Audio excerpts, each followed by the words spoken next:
दोस्तों नमस्कार, मैं हूं राजकुमार सिंह। आज बात करेंगे राजनीति के बजाय समाज की और एक बड़े सामाजिक संकट की। पता नहीं नई पीढ़ी ने सत्यवान और सावित्री की कथा पढ़ी सुनी है या नहीं। इस पौराणिक कथा के अनुसार सत्यवान की अल्पायु की जानकारी होते हुए भी सावित्री ने उससे विवाह किया और फिर यमराज से तर्क करते हुए उसके प्राण वापस ले आई। कथा से प्रेरित होकर ही पति की दीर्घायु के लिए भारत में करोड़ों महिलाएं आज भी वट सावित्री व्रत रखती हैं। उसी भारत में जीवन साथी द्वारा अपने पति या पत्नी की हत्या की बढ़ती घटनाएं विवाह रूपी संस्था पर ही नहीं, हमारे संस्कारों, सामाजिक चेतना पर भी गहरे सवाल खड़े करती हैं। सोनम रघुवंशी द्वारा हनीमून यात्रा पर मेघालय में ही साजिश रचकर पति राजा रघुवंशी की हत्या करा देने की जांच आधारित पुलिसिया थ्योरी अदालत में टिकेगी या नहीं, यह तो समय ही बताएगा। लेकिन इस हत्याकांड ने भारतीय संवेदनाओं को बुरी तरह झकझोर दिया है। पता नहीं 7 जन्मों का साथ जैसी कोई चीज होती भी है या नहीं।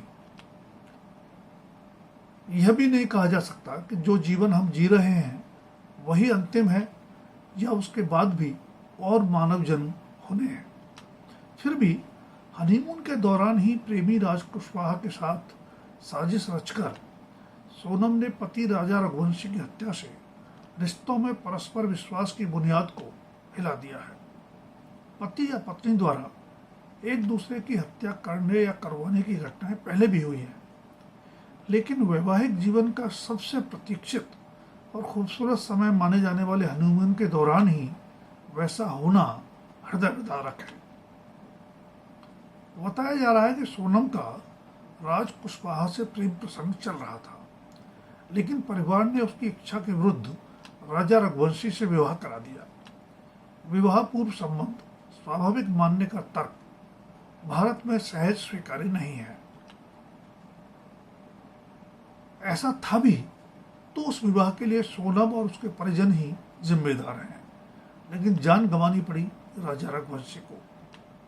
सोनम प्रकरण फिर इसी व्यवहारिक सच को रेखांकित करता है कि मामला सामाजिक आर्थिक हैसियत का हो या अन्य परंपरागत कसौटियों का। अगर संतान ही आपकी सोच का सम्मान नहीं करती तो उस पर अपना निर्णय थोपना विनाशकारी हो सकता है।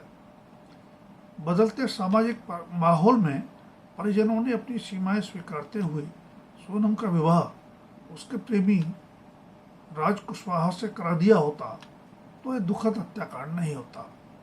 बेशक इसके लिए सोनम सबसे ज्यादा जिम्मेदार है। युवा पीढ़ी में सही गलत फैसले की समझ है या नहीं, अथवा हम उसके फैसले को सही ढंग से समझ पाते हैं या नहीं, यह सामाजिक विमर्श का हिस्सा है। लेकिन सोनम वास्तव में राज कुशवाहा से प्यार करती है तो उसे राजा रघुवंशी से विवाह से स्पष्ट इनकार कर देना चाहिए था। आप प्यार करते हैं तो उसे स्वीकार करने का, निभाने का साहस भी आप में होना चाहिए। सोनम ने वह साहस दिखाया होता तो आज राजा रघुवंशी जीवित होता और वह खुद भी पुलिस की गिरफ्त में होने के बजाय खुशहाल वैवाहिक जीवन जी रही होती। पति या पत्नी के एक दूसरे की जान लेने की हद तक चले जाने की पहली घटना नहीं है। इसी साल मेरठ में एक चर्चित हत्याकांड हुआ जिसमें पत्नी ने प्रेमी के साथ मिलकर अपने की पति की हत्या कर उसे एक ड्रम में सीमेंट डालकर जमा दिया। इश्क और गुनाह छिपाए नहीं छिपते, ऐसी कहावत है। सो एक दिन राज खुल गया। जिस साहिल की आशिकी में मुस्कान ने सौरभ की हत्या की साजिश रची, उन दोनों में तुलना भी कोई समझदार इंसान नहीं कर सकता।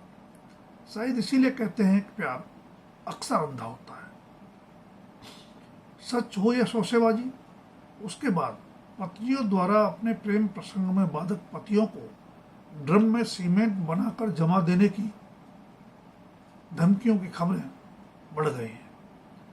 बेवफा पत्नी द्वारा पति की सुनियोजित हत्या शर्मिंदगी के बजाय हौसला अफजाई का कारण बन रही है। यह कैसा समाज बन गए हैं हम, बड़ा सवाल है। उत्तर प्रदेश के औरैया में प्रगति की शादी परिजनों ने दोनों परिवारों की सहमति से करोड़पति व्यवसायी दिलीप के साथ की थी, लेकिन 15 दिन बाद ही उसने प्रेमी अनुराग की खातिर मुंह दिखाई की रकम से सुपारी देकर पति की हत्या करवा दी। हाल ही में महाराष्ट्र से खबर आई कि पति द्वारा यौन संबंध बनाने की जिद पर पत्नी ने उसकी हत्या कर दी। मात्र 15 दिन पहले दोनों की शादी हुई थी। लगातार बढ़ रही ऐसी घटनाओं की फहरिस्त बहुत लंबी बन सकती है।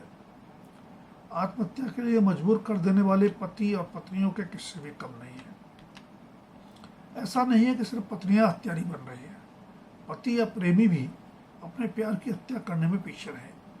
प्रेमिका से लेकर लिव इन पार्टनर और पत्नी तक की सुनियोजित हत्या के दिल दहला देने वाले मामले सामने आए हैं।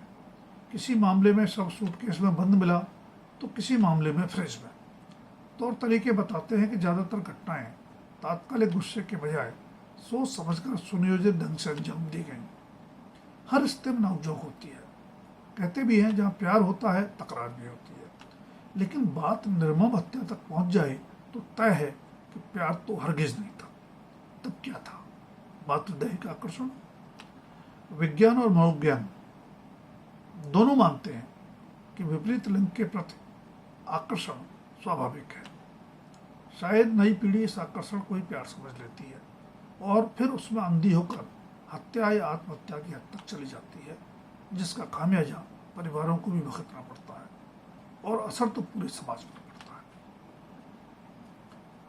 अपने नैतिक मूल्यों और संस्कारों के लिए विश्व भर में सम्मान पाने वाला भारतीय समाज इस आत्मघाती कगार पर अचानक नहीं पहुंच गया है।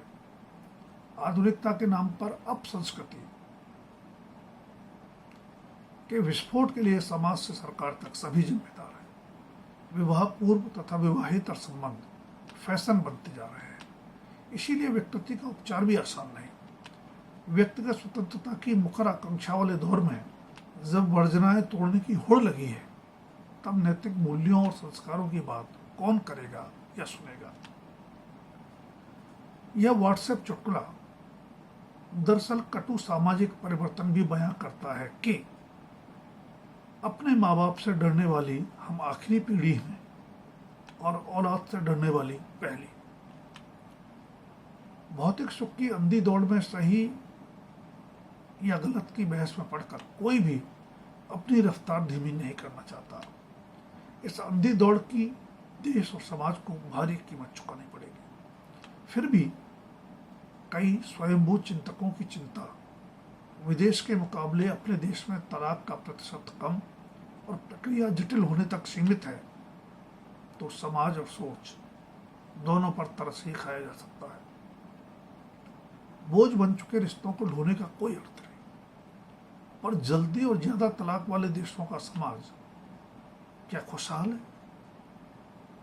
युवा पीढ़ी किसी भी देश का भविष्य होती है, इसलिए उसे अपने आप से सवाल अवश्य पूछना चाहिए कि कथित प्रेम का आकर्षण से सभी रिश्तों पर अचानक क्यों भारी पड़ने लगता है? दैहिक आकर्षण में रब और माँ बाप दुश्मन क्यों दिखने लगते हैं? प्यार है तो स्वीकार करने का साहस क्यों नहीं? और जब विवाह के पवित्र बंधन में बंधे हैं तो ईमानदारी से निर्वाह क्यों नहीं? दोस्तों, अगर वीडियो पसंद आई तो लाइक, शेयर और सब्सक्राइब अवश्य करें। इस बड़े और बढ़ते सामाजिक संकट पर अपनी राय भी कमेंट सेक्शन में दें। धन्यवाद। अभी के लिए इतना ही। जल्द फिर मिलेंगे किसी नए विषय के साथ।